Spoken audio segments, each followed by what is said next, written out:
നല്ല ടേസ്റ്റ് എടുത്തുകൂടി നമുക്കൊരു അറബി ഫുഡ് ചെയ്താലോ. ചിക്കൻ മധൂത്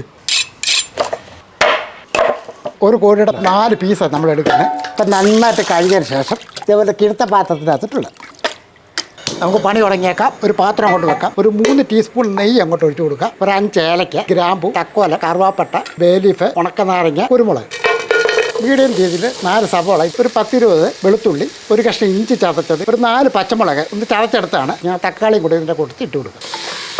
ഇനി നമുക്ക് മാഗി ക്യൂബ്സ് ഇട്ട് കൊടുക്കണം. സൂപ്പർ മാർക്കറ്റിലൊക്കെ കിട്ടും. ഇത് അങ്ങോട്ട് ഇട്ട് കൊടുക്കുക. പെട്ടെന്ന് തന്നെ ഇത് അലുത്ത് പൊക്കി കൊടുക്കുക.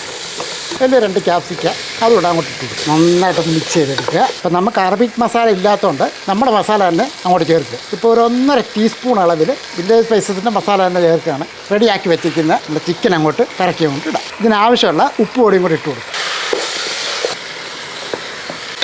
ഒരു 5 മിനിറ്റ് കഴിഞ്ഞ ശേഷം നമ്മുടെ ബസ്മതി അരി അങ്ങോട്ട് ഇട്ട് കൊടുക്കും. ഞാനൊരു 700 കിലോ അരി എടുത്തിട്ടുണ്ട്. ഇത് നല്ലപോലെ മിക്സ് ചെയ്തെടുക്കുക. നമുക്ക് ആദ്യമേ തന്നെ കുറച്ച് വെള്ളം ഒഴിച്ച് ഇതൊന്ന് തിളപ്പിക്കുക. ഇനി നമുക്ക് നല്ലപോലെ ഒന്ന് ഇളക്കി കൊടുക്കുക. ഇനി ഇതൊരു 10 മിനിറ്റ് ഒന്ന് ഇരിക്കട്ടെ. ഇപ്പം നമ്മുടെ ചിക്കനൊക്കെ ഏകദേശം ഇങ്ങനെ വെന്ത് വരുന്നതേ ഉള്ളൂ. ഒരു 5 മിനിറ്റ് കൂടെ കഴിഞ്ഞിട്ടുണ്ട്. നമുക്ക് ഇതിൻ്റെ അടപ്പൊക്കെ എല്ലാം തുറന്ന് നോക്കാം. ചോറൊക്കെ വെന്തു, അതുപോലെ തന്നെ ചിക്കനും ഒക്കെ വെന്തിട്ടുണ്ട്. നമുക്ക് താഴോട്ടങ്ങ് വെക്കാം. അപ്പം നമുക്ക് ഇത് കുറച്ചെടുത്ത് പ്ലേറ്റിലോട്ട് മാറ്റാം. ഇച്ചിരി ഒന്ന് കഴിച്ച് നോക്കട്ടെ.